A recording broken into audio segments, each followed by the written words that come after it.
Kita mungkin di generasi zaman sekarang sudah biasa dengan yang namanya nonton film gitu ya. Dan biasanya kalau mau nonton rame-rame bisa ya nonton bareng gitu, pergi ke bioskop. Dan mulai banyak bermunculan film yang temanya superhero ya, atau pahlawan super gitu. Dan biasanya selalu diawali dari latar belakangnya orang ini lemah, gak punya kekuatan, habis gitu juga sering diganggu sama temennya, dibully, sampai akhirnya menemukan sesuatu yang spektakuler, yang luar biasa. Kalau mungkin di zaman dunia persilatan dulu ya, mungkin kalau Anda pernah nonton Tol Yung To gitu ya. Itu loh, golok naga pedang langit ya, Chang Wuji. Kemudian dia kena jurus dingin gitu, lalu tapi dia belajar nemu kitab jurus 9 matahari katanya, lalu jadi sakti ya. Oke, mungkin beberapa anak muda gak paham. Oke. Peter Parker aja deh ya. Kondisi yang lemah, dia selalu kalah kalau dia berantem sama teman-temannya, lalu digigit sama laba-laba yang kena radioaktif, kemudian berubah jadi, iya, jadi Spiderman, Sapiderman katanya, oh ya, Spiderman gitu ya. Nah, mungkin cerita-cerita seperti itu melambangkan sebuah pengharapan, inilah yang sedang dialami oleh kebanyakan orang gitu ya. Dari kondisi yang lemah, kita berharap ada enggak ya sesuatu yang bisa menolong saya, yang awalnya saya ini enggak bisa berbuat apa-apa, saya ini mungkin seringkali diganggu, diremehkan sama orang lain, tetapi andai kata saya memperoleh kekuatan super itu, saya bisa pakai kekuatan itu untuk nolong orang lain, minimal melindungi diri sendiri, lalu kemudian saya bisa menjadi berkat buat orang lain. Ya, puji nama Tuhan, hal seperti itu kan begitu relate ya dalam kehidupan kita sehari-hari. Kita kepingin andai kata aku bisa dapatkan kuasa, kekuatan, kemampuan yang lebih besar daripada sekarang ini. Kabar baiknya adalah saya dan Anda punya kuasa yang amat sangat besar dan luar biasa, itu asalnya dari Roh Kudus. Yang percaya katakan amin. Ya. Karena saya dan Anda akan di-empower oleh Roh Kudus, akan dimampukan oleh Roh Kudus. Karena itu saya ingin menyampaikan tema empowered to impact. Saya dan Anda akan dimampukan untuk berdampak. Bagaimana saya dan Anda ketika kita ini dimampukan oleh Roh Kudus, maka kita akan menjadi dampak bagi sesama kita, ya. Oke. Dan inilah juga yang dialami oleh Gideon, ya, salah satu hakim yang dulu kerjaannya cuma mengirik gandum, tetapi malah mengalami momen spektakuler, ya itu dia, yang kemudian kedepannya akan membuat Gideon ini menjadi dampak bagi seluruh rakyatnya. Dan berdampak itu artinya seseorang akan memiliki pengaruh yang kuat dan mendatangkan berkat yang dibutuhkan oleh sesama. Dan pada akhirnya Gideon ini berdampak bagi orang-orang Israel dan menjadi hakim. Ya, karena itu kita mari buka kitab Hakim-Hakim pasal yang ke-6. Istilah hakim di sini di Perjanjian Lama bukan hakim yang seperti zaman sekarang yang di dalam sidang peradilan dan seterusnya itu, tetapi hakim di sini mengacu pada istilah pemimpin militer. Jadi kayak pemimpin untuk menggerakkan rakyat untuk berperang membela bangsanya dan memenangkan suatu pertempuran, itu hakim namanya ya. Oke, Hakim-Hakim pasal 6 ayat pertama sampai dengan ayat yang keempat. Saya akan bacakan buat setiap kita supaya kita ngerti dulu mengenai kisahnya Gideon ini. Ya, hampir sama ya dengan cerita pahlawan super yang lain, kondisi lemah. Lalu tiba-tiba nanti dia dapat kekuatan, lalu kemudian jadi pemenang gitu ya. Oke. Demikian firman Tuhan pasal 6 ayat pertama dari Hakim-Hakim, tetapi orang Israel melakukan apa yang jahat di mata Tuhan. Sebab itu Tuhan menyerahkan mereka ke dalam tangan orang Midian. Ada musuhnya orang Israel, ini orang-orang Midian. 7 tahun lamanya dijajah nih Israel. Dan selama itu orang Midian berkuasa atas orang Israel. Karena takutnya kepada orang Midian itu, maka orang Israel membuat tempat-tempat perlindungan di pegunungan, yakni gua-gua dan kubu-kubu. Setiap kali orang Israel selesai menabur, baru aja nabur, udah bercocok tanam, datanglah orang Midian, orang Amalek, dan orang-orang dari sebelah timur. Lalu maju mendatangi mereka, diintimidasi, dibully, ditakut-takutin gitu lah ya.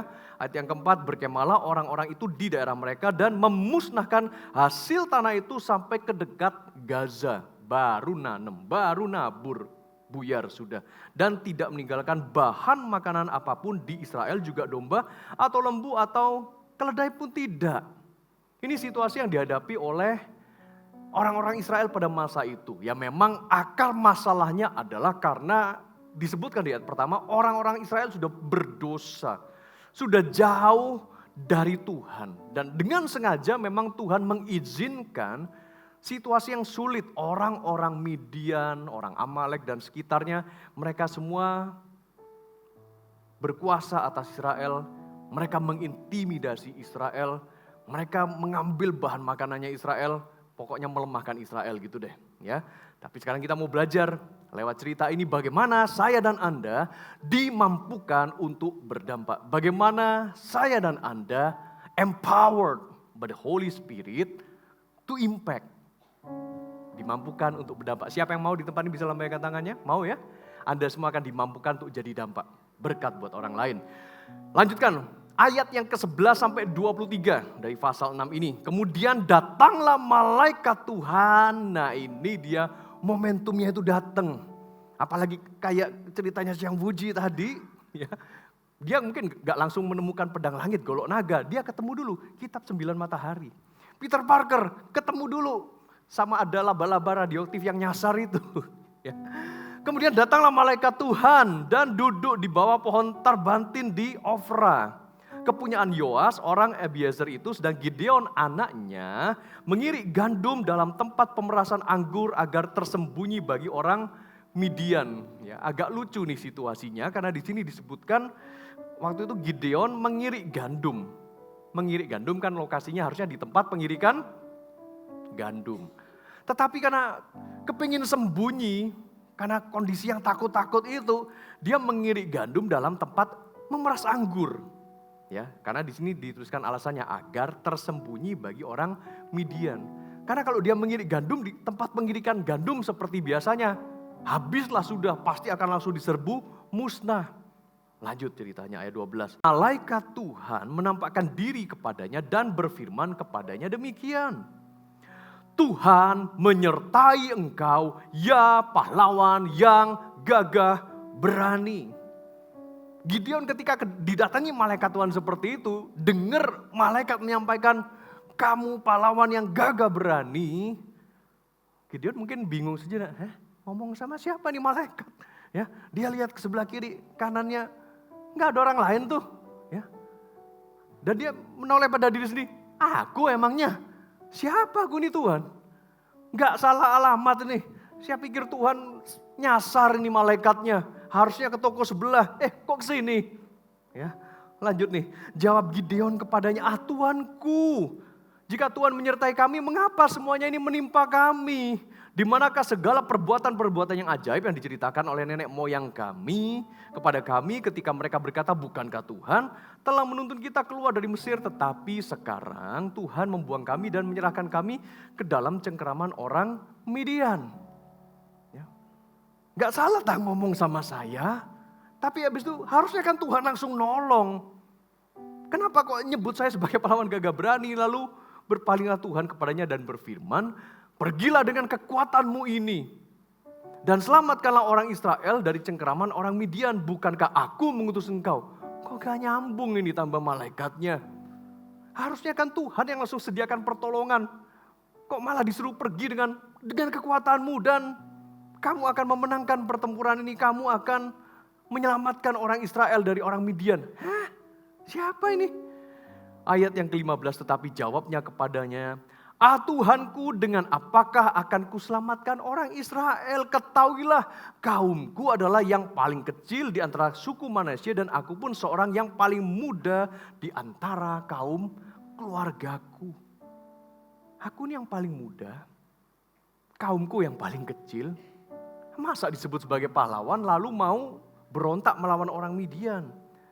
Ayat 16 berfirmanlah Tuhan kepadanya, tetapi akulah yang menyertai engkau, sebab itu engkau akan memukul kala orang Midian itu sampai habis dan seterusnya. Saudara, yang pertama kalau kita mau belajar dimampukan agar saya dan Anda berdampak, pertama mari kita menerima identitas yang Tuhan berikan bagi setiap kita.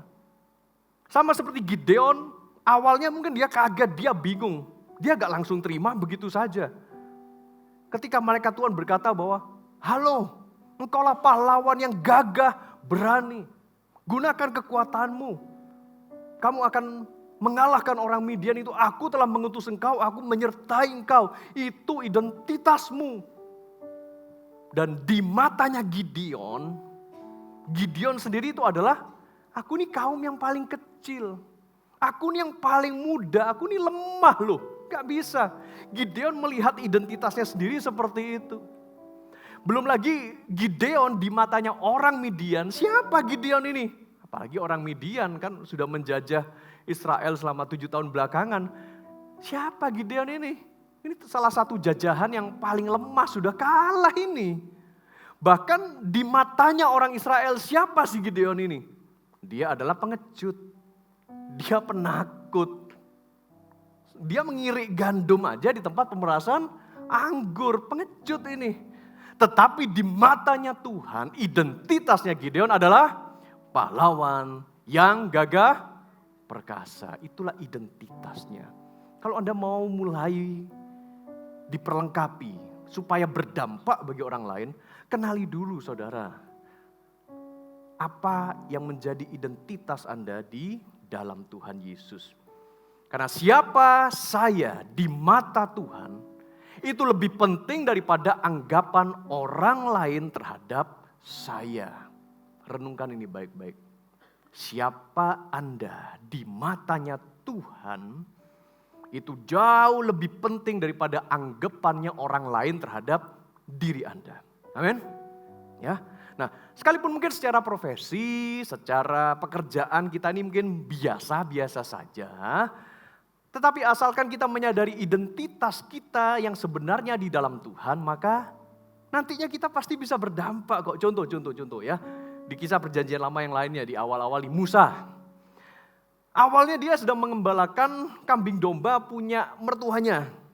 Tetapi malah menemukan, ya ini lagi ya. Ketemu dengan semak belukar yang menyala. Itulah hadirat Tuhan. Disitulah dia di-empower by the Holy Spirit. Dimampukan oleh Roh Kudus. Tuhan Allah berbicara kepada Musa dan akhirnya dia berdampak kan untuk seluruh Israel kan. Dia berhasil membawa Israel keluar dari Mesir. Coba lihat nih Keluaran pasal 3 ayat pertama, ayat kedua ya. Musa. Adapun Musa ia biasa menggembalakan kambing dombanya Yitro mertuanya, imam di Midian. Sekali ia menggiring kambing domba itu ke seberang padang gurun, sampailah ia ke gunung Allah, yakni gunung Horeb. Ya memang dia gak langsung terima kitab 9 jurus naga gitu, enggak. Lain ceritanya. Lalu malaikat Tuhan menampakkan diri kepadanya di dalam nyala api itu yang keluar dari semak duri. Lalu ia melihat dan tampaklah semak duri itu menyala tetapi tidak dimakan api dan seterusnya Anda tahu ceritanya. Bagi Musa awalnya mungkin dia menganggap, aku cuma mengembalakan kambing domba, kambing embek-embek, cari makan, merumput dan sebagainya. Kok ya bisa ketemu semak duri yang menyala.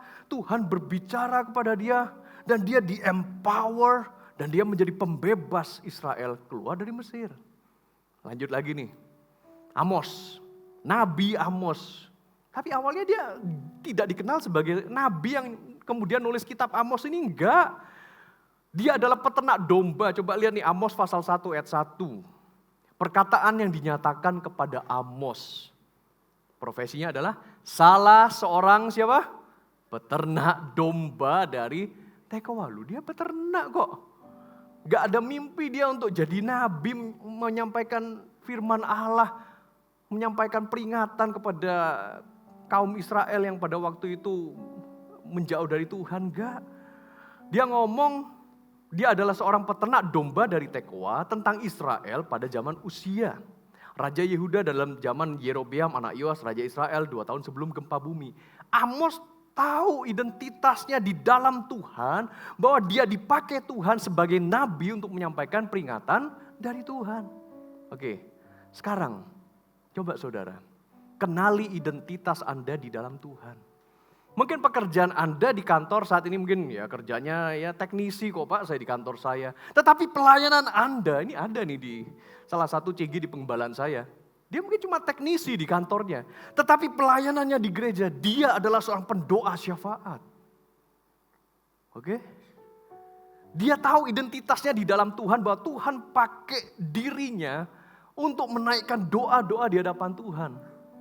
Di kantornya, dia cuma karyawan. Mungkin Anda seorang ibu rumah tangga, ya kerjanya tiap hari-hari biasa di rumah, ya beresin rumah, nyapu, ngepel, masak dan sebagainya. Tetapi identitas Anda di hadapan Tuhan, Anda itu suka membagikan kesaksian, suka bersaksi. Anda identitasnya di hadapan Tuhan itu Anda penginjil ternyata, katakan amin. Anda suka bersaksi, lalu Anda mendoakan orang yang belum kenal Yesus, dibawa ke gereja, dibawa ke CG, lalu Anda tuntun dia untuk berdoa, menerima Yesus sebagai Tuhan dan Juru Selamat. Loh, memang Anda ibu rumah tangga kayaknya, biasa-biasa aja. Tetapi di mata Tuhan, identitas Anda adalah seorang penginjil, katakan amin. Atau mungkin Anda guru di sekolah, ya. Pak guru, ibu guru, tetapi Anda tuh suka nyembah Tuhan dan setiap kali Anda memimpin lagu pujian, penyembahan, orang di sekitar Anda mengalami, kok beda ya? Aku merasakan kedekatan dengan Tuhan, hatiku rasanya dijamah Tuhan. Identitasmu di hadapan Tuhan adalah true worshiper, penyembah yang sejati di hadapan Tuhan. Itu identitas Anda di hadapan Tuhan. Sekalipun profesi Anda di luar sana berbeda. Anda mungkin cuma jaga toko lah ya. Ya, nungguin ada yang customer yang belanja, beli sesuatu di toko. Tetapi ternyata Tuhan memanggil Anda dan identitas Anda adalah sebagai pemimpin CG coba. Iya kan? Bisa aja kan seperti itu. Atau bahkan Anda mahasiswa. Ya, sehari-harinya Anda kuliah, ngerjain tugas. Tetapi Anda aktif membuat konten rohani untuk menyebarkan Injil. Nah, identitas Anda di hadapan Tuhan, Anda itu adalah influencernya sorga. Bisa kan? Itu loh. Kita harus sadar siapa identitas kita yang sebenarnya di hadapan Tuhan. Yang kedua, kita akan dimampukan untuk berdampak. Lanjut ya, Hakim-Hakim pasal 6. Ayat 34 sampai 35 yang ini gak boleh dilewatkan. Ayat 34 sampai 35 demikian firman Tuhan. Pada waktu itu roh Tuhan menguasai Gideon. Katakan roh Tuhan menguasai Gideon. 1, 2, 3. Roh Tuhan menguasai Gideon. Ditiupnyalah sangkakala dan orang-orang Abiezer dikerahkan untuk mengikuti dia. Wow, luar biasa. Ketika roh Allah menguasai Gideon, otoritasnya Gideon berubah. Wibawanya Gideon naik level tiba-tiba. Ketika dia tiup sangkakala yang biasanya mungkin didengar sama orang lain, didengar sama orang-orangnya Abiezer itu, kok fales gini sih trompetnya si Gideon gini gitu ya. Tetapi kali ini beda. Ketika dipenuhi dengan urapan dan kuasa Roh Kudus, tiupan sangkakalanya Gideon itu menggetarkan hati-hatinya orang Abiezer, membuat mereka mau bergabung dengan pasukannya Gideon. Perhatikan ayat 35, juga dikirimnya pesan kepada seluruh suku Manasye, orang-orang Abiezer, suku Manasye dan orang-orang ini pun dikerahkan untuk mengikuti dia. Dikirimnya pula pesan kepada suku Asyer, Sebulon, Naftali dan orang-orang ini pun maju untuk menggabungkan diri dengan mereka.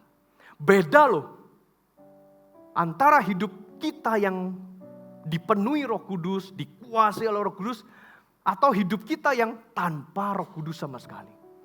Ketika saya dan Anda di-empower by Holy Spirit, dikuasai, dipenuhi Roh Kudus, kita akan menjadi pengaruh buat orang lain. Ada wibawa ilahi yang menyertai kita. Yang kedua, untuk Anda di-empower supaya berdampak, Anda harus mengandalkan kuasa Roh Kudus. Yes, karena Roh Kudus akan memampukan saya dan Anda dalam kelemahan kita. Karena kita masih manusia biasa, saudara. Saya dan Anda masih bisa punya keterbatasan, saya dan Anda masih bisa punya kelemahan. Dan kita semua perlu Roh Kudus yang akan menguatkan setiap kita, memampukan setiap kita agar kita bisa berdampak. Lanjut ayat 36 sampai 40. Kemudian berkatalah Gideon kepada Allah, jika engkau mau menyelamatkan orang Israel dengan perantaraanku seperti yang kau firmankan itu, maka ya ini supaya tahu tanda-tanda penyertaan Roh Kudus itu seperti apa sih?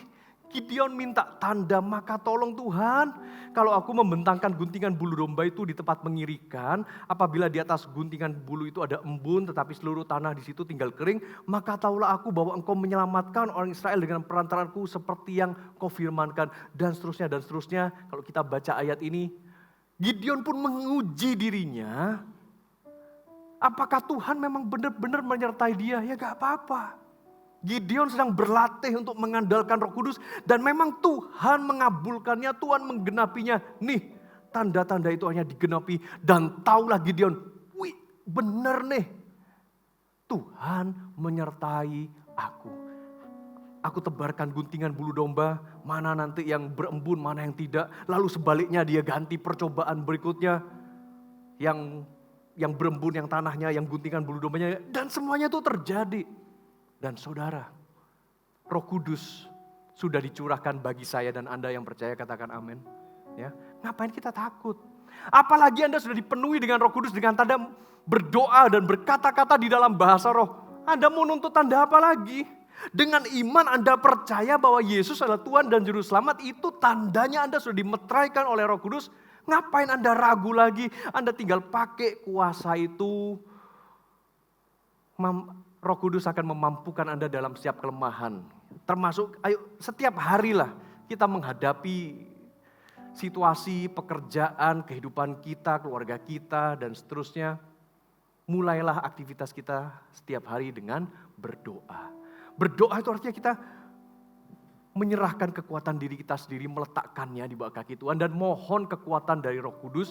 Karena kita gak mengandalkan kekuatan sendiri, tapi mengandalkan kekuatannya Tuhan. Lebih baik lagi kalau Anda sudah dibaptis oleh Roh Kudus, naikkan doa Anda, penyembahan Anda di dalam roh. Mulai berkata-kata dalam bahasa roh, bangun hubungan dengan Tuhan, bangun manusia roh Anda melalui penyembahan, baca firman Tuhan. Percaya di situ hadirat Tuhan akan menyertai Anda, saudara. Ya, dan juga dalam doa belajar, dengarkan suara Tuhan, jangan buru-buru Anda pokoknya ngomong banyak hal. Gini ya Tuhan, aku perlu ini, Tuhan berkati pekerjaanku, usahaku dan sebagainya dalam nama Yesus, amin. Dah. Padahal Tuhan lagi mau ngomong sama Anda, jadi berdoa itu bukan cuma Anda yang ngomong. Tetapi coba kasih jeda, kasih ruang untuk Tuhan juga lagi mau ngomong sama Anda. Ketika Anda mendengarkan suara Tuhan pun, itu juga adalah bagian dari berdoa. Amin. Itu bagian dari Anda sedang mengandalkan Roh Kudus untuk empower atau memampukan Anda. Ya, oke. Dan misalkan di dalam doa, Anda luangkan waktu dengar suara Tuhan, tiba-tiba Tuhan gerakkan Anda untuk, misalkanlah, untuk Anda memberikan berkat buat orang lain. Anda diingatkan satu nama, entah itu teman, keluarga, atau tetangga Anda, siapapun lah mereka. Anda digerakkan untuk doakan teman Anda, itu juga tuntunan Roh Kudus loh. Anda mungkin digerakkan untuk menolong orang lain, cobalah belajar taat saja.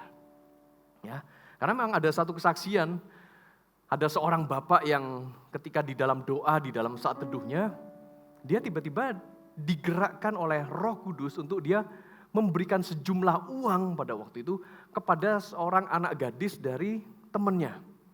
Bapak ini bingung, dia bergumul, apa ya ini, kenapa kok saya bolak-balik diingatkan sama Tuhan. Selesai saat teduh, besoknya juga berdoa, dia juga diuji sama dia. Ngapain Tuhan, aku memang kenal sama keluarga itu.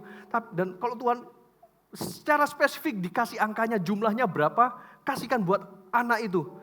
Kenapa ya Tuhan ya? Sampai dia juga mungkin waktu makan kepikiran, waktu tidur juga dikasih mimpi. Dan akhirnya dia mengambil keputusan, ya udah deh saya mau taat. Hanya dia datanglah ke rumah dari keluarga temannya ini. Lalu ngomongin, Ci, sorry ya bukannya apa-apa ini. Tetapi saya cuma belajar nurut aja deh sama Tuhan. Ini kasih amplop sejumlah uang tertentu.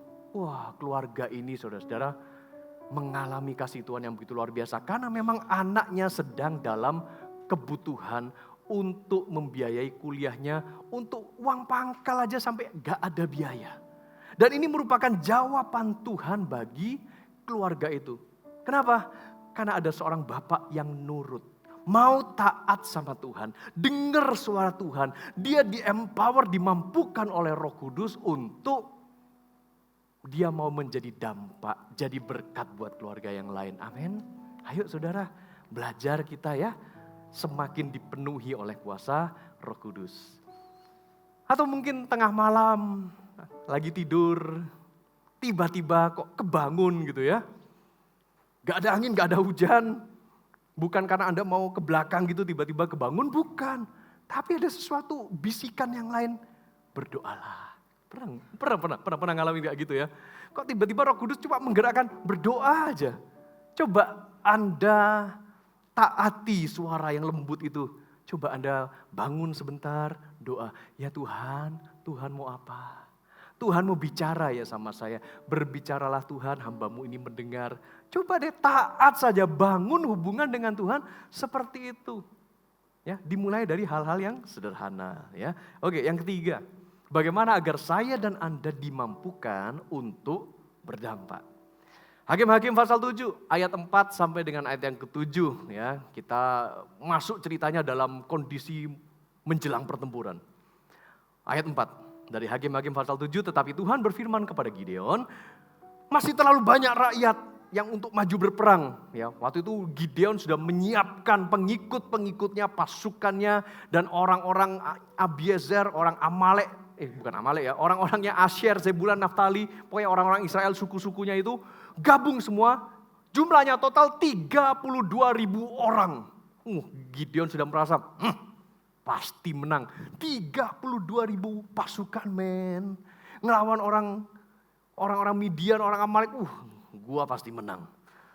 Tetapi Tuhan berfirman, terlalu banyak rakyat. Yang benar aja Tuhan. Lalu Tuhan memfilter, suruhlah mereka turun minum air, maka aku akan menyaring mereka di sana. Siapa yang kufirmankan kepadamu, inilah orang yang akan pergi bersama-sama dengan engkau, dialah yang akan pergi bersama-sama dengan engkau. Tetapi barang siapa yang kufirmankan kepadamu, orang ini tidak pergi bersama dengan engkau, ya, maka dialah yang tidak akan pergi. Ayat 5. Lalu Gideon menyuruh rakyat itu turun minum air dan berfirmanlah Tuhan kepadanya, barang siapa yang menghirup air dengan lidahnya seperti anjing menjilat, haruslah kau kumpulkan tersendiri, demikian juga yang semua orang yang berlutut untuk minum. Jumlah orang yang menghirup dengan membawa tangannya ke mulutnya lalu minum, ada 300 orang. Tetapi yang dari rakyat itu semuanya berlutut minum air. Saudara-saudara, sebelum difilter untuk siapa yang minum, caranya seperti apa.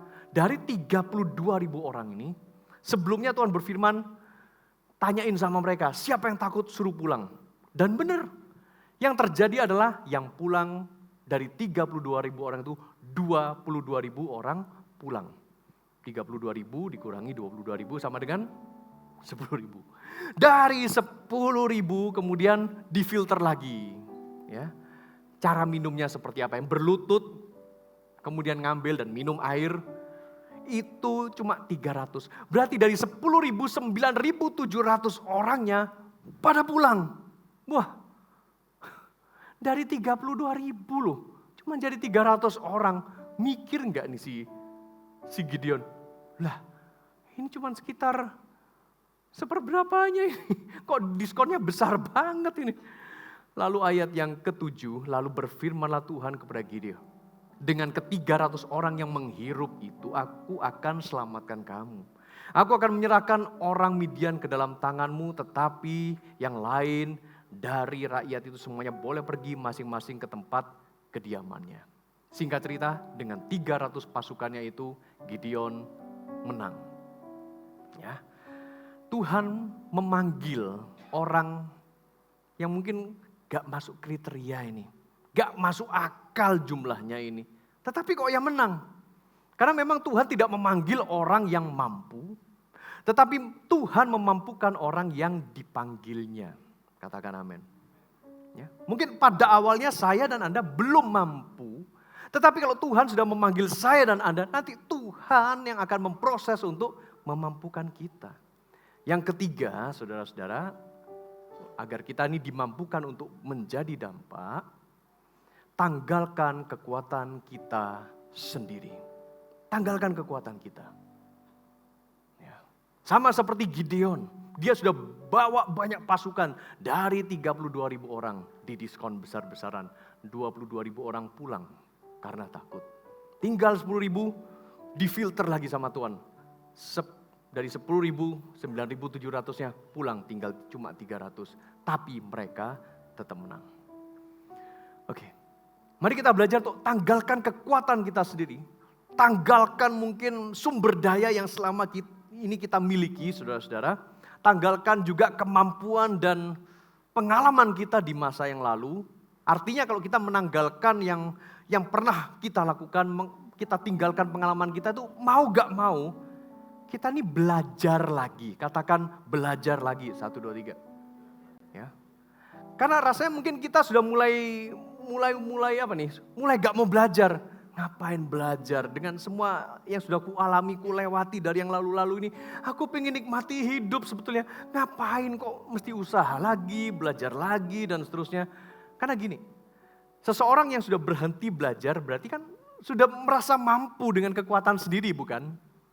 Ketika Anda berhenti belajar, Anda akan mulai mengandalkan kekuatan sendiri.